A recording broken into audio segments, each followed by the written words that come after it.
So hello Frost. आज हम आ गए एक नए टॉपिक की तरफ जो कि है respiration in plants. Respiration in plants क्या होता है? जैसे कि हम एक्सहेल करते हैं और इनहेल करते हैं, हमारे अंदर भी एक रेस्पिरेशन सिस्टम होता है जो कि हम पढ़ने वाले हैं आगे चल के।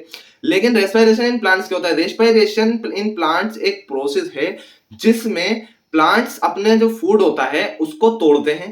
प्लांट्स अपना जो फूड होता है जो खुद से उन्होंने बना रखा होता है, ठीक है, न्यूट्रिशन इन प्लांट्स में हम पढ़कर आए हैं, उसको तोड़ते हैं। और तोड़ते क्यों है? उसे तोड़ने के बाद उससे एनर्जी रिलीज होती है, ठीक है, रिलीज करते हैं एनर्जी। अब एनर्जी को रिलीज होती है अपनी ग्रोथ के लिए वो एनर्जी को रिलीज करते हैं, ठीक है। और ये कहां कहां होता है ये रेस्पिरेशन इन प्लांट्स? ये होता है प्लांट्स के रूट्स में, स्टेम्स में और लीव्स में, ठीक है। रूट्स, स्टेम्स एंड लीव्स, ठीक है, तीनों पार्ट्स में होता है, तीनों पार्ट्स में प्लांट्स के होता है ये। प्लस एक चीज और, ये दिन और रात दोनों में होता है। जो ये हमने बोला है यही रेस्पिरेशन इन प्लांट्स की डेफिनेशन है, इसी को हमें लिख देना है, ठीक है। आए चलते हैं डेफिनेशन की तरफ। रेस्पिरेशन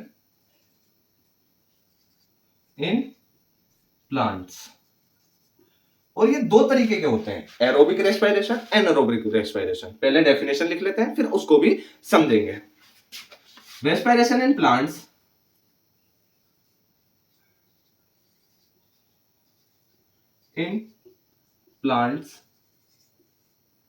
is the process, ठीक है, वही चीज लिख रहे हैं हम जो लिखते हुए आए हैं, वही चीज लिख रहे हैं हम जो लिखते हुए आए हैं। Is the process by which plants break down, क्या ब्रेक डाउन करते हैं, क्या तोड़ते हैं? ब्रेक डाउन ग्लूकोज, ग्लूकोज को तोड़ते हैं जिसे हम फूड कहते हैं, ठीक है, फूड लिख सकते हो आप अंदर, ठीक है। By which plants break down food या glucose to release energy, to release क्या करने के लिए? To release energy. Energy needed किस लिए नीडेड होती है? नीडेड फॉर ग्रोथ, ग्रोथ के लिए जरूरी होती है, ग्रोथ के लिए हमारी एनर्जी जरूरी होती है, ठीक है। तो क्या हो गया? Release energy needed for the growth, ठीक है, नीडेड फॉर द ग्रोथ, इतना ही आप लिख सकते हैं। और आगे क्या लिख सकते हैं? दिस प्रोसेस, जो अभी हमने बोला वही लिखेंगे, ठीक है। दिस प्रोसेस टेक प्लेस, कहां होता है ये? Take place in all parts of the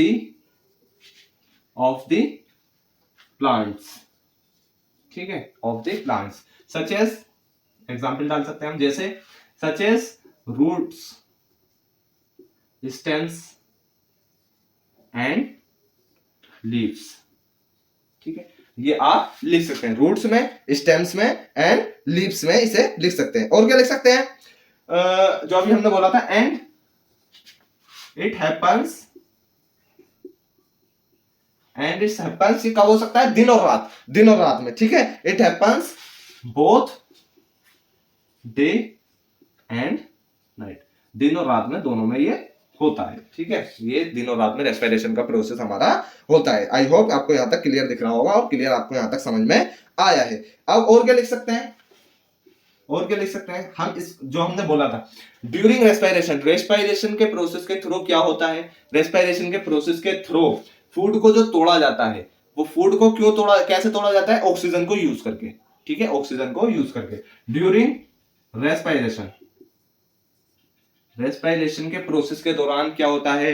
during respiration, respiration के प्रोसेस के दौरान ऑक्सीजन को यूज किया जाता है फूड को तोड़ने के लिए, ठीक है। ऑक्सीजन और कार्बन डाइऑक्साइड और जो हमारा वाटर होता है वो रिलीज हो जाता है, यही बात हमें लिखनी है। During respiration oxygen is usually लिख सकते हैं आप used, oxygen is usually used and carbon dioxide and water are released along with the energy, लिख सकते हैं, ठीक है। used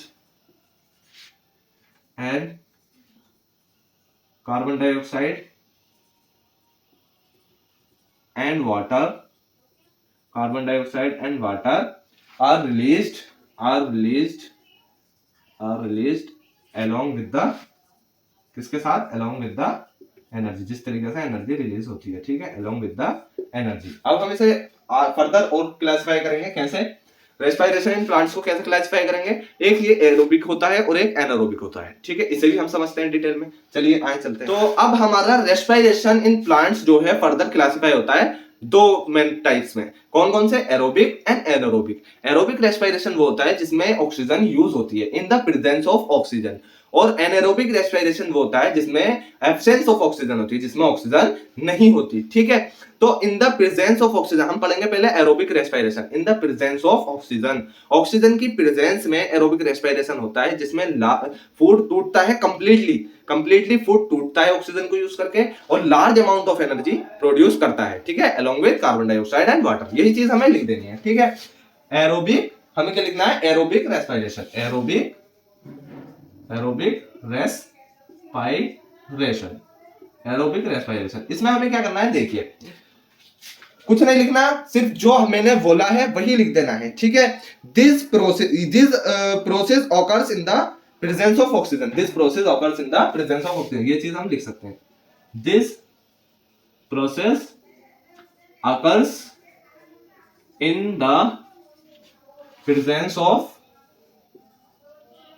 ऑक्सीजन, ठीक है, this process oxygen, this process, ये जो एरोबिक रेस्पिरेशन का प्रोसेस है, this process occurs in the presence of oxygen, जो मैंने बोला वही लिखा, ठीक है। और इस प्रोसेस में क्या होता है, this process occurs in the presence of oxygen. In this process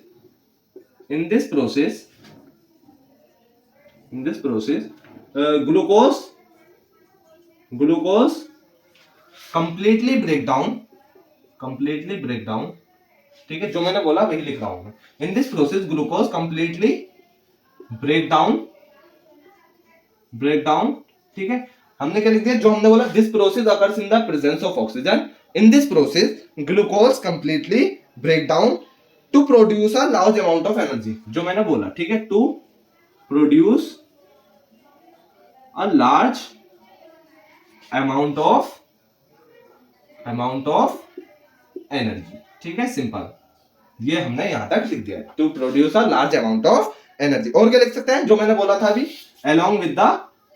along with the carbon dioxide and water, simple, ये हो गई हमारी एरोबिक रेस्पिरेशन की डेफिनेशन। इसे और थोड़ा आगे अगर आप लंबा करना चाहो तो इस तरीके से लिख सकते हैं, ये कहां होती है, एरोबिक रेस्पिरेशन कहां होता है। जैसे हमने अभी जो अभी हमने पीछे एक टॉपिक पढ़ा था, कौन सा, न्यूट्रिशन इन प्लांट्स, ठीक है। उस वीडियो में आप जब जाकर देखोगे तो उसमें हमने जो हमारी डेफिनेशन है उतनी तो हमने लिखी, डेफिनेशन के बाद हमने उसे डेफिनेशन को लंबा करने के लिए, डेफिनेशन को बड़ा दिखाने के लिए, ठीक है, अगर मान लें ज्यादा नंबर का क्वेश्चन आता है तो उसे बड़ा दिखाने के लिए हमने एक वहां मेथड सीखा था, ठीक है। अगर आप सीखना चाहते हो तो जाइए और न्यूट्रिशन इन प्लांट्स वाली वीडियो को देखिए, ठीक है, प्लेलिस्ट होगी बायोलॉजी वाली, ठीक है, उसी में जाकर आप देख सकते हो। तो इसे कैसे लिखेंगे आप, ये कहां होता है, ये प्रोसेस मेनली कहां होता है, ये process mainly takes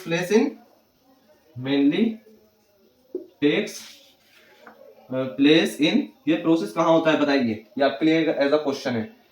it mainly takes place in mitochondria of the cell, ठीक है। ये हो गई हमारी एरोबिक रेस्पिरेशन की डेफिनेशन। अब एनारोबिक के बारे में लिखते हैं, सिंपल, आप इसका रेसिप्रोकल कर दीजिए, ठीक है, थोड़ा बहुत चेंजेस होगा बस। क्या करना है, एरोबिक रेस्पिरेशन ही हो गया, अब हम चलते हैं एनारोबिक रेस्पिरेशन की तरफ। एनारोबिक रेस्पिरेशन, सिंपल, इसको हम लिखते हैं, इसे भी हम यही लिख देते हैं, ठीक है, ताकि आप इसमें अच्छे से कंपैरिजन कर सको। ये जो प्रोसेस होता है ये कहां होता है, देखिए सिंपल मैं वही लिखूंगा जो ऊपर लिख रहा है, बस कुछ चेंजेस करने हैं मुझे। This process occurs in the absence, presence की जगह मुझे क्या करना है, सिंपल एब्सेंस, ठीक है, of oxygen, absence of oxygen, ठीक है। अब देखें सिंपल, इसमें इसका ऑपोजिट कर देना है, इन दिस प्रोसेस ग्लूकोज कंप्लीटली, इसमें क्या होगा, जब एनर्जी ऑक्सीजन नहीं है तो ग्लूकोज पार्शियली, ठीक है, partially break down break down, partially break down, ठीक है। तो पार्शियली ब्रेक डाउन और क्या करेगी, प्रोड्यूसिंग, इसमें प्रोड्यूसिंग क्या प्रोड्यूस करेगी, लेस एनर्जी, उसका जस्ट ऑपोजिट, इसमें कंप्लीटली ब्रेक डाउन तो produce amount of large amount of energy, इसमें प्रोड्यूसिंग लेस एनर्जी, ठीक है, लेस एनर्जी, सिंपल। ये हो गया जस्ट इसका ऑपोजिट, ठीक है। और आप थोड़ा सा लिख सकते हैं, बाकी ये होता है हमारा respiration in plants complete. And I hope यहाँ तक आपका डाउट बिल्कुल क्लियर है और आपको अच्छे से समझ में आया है।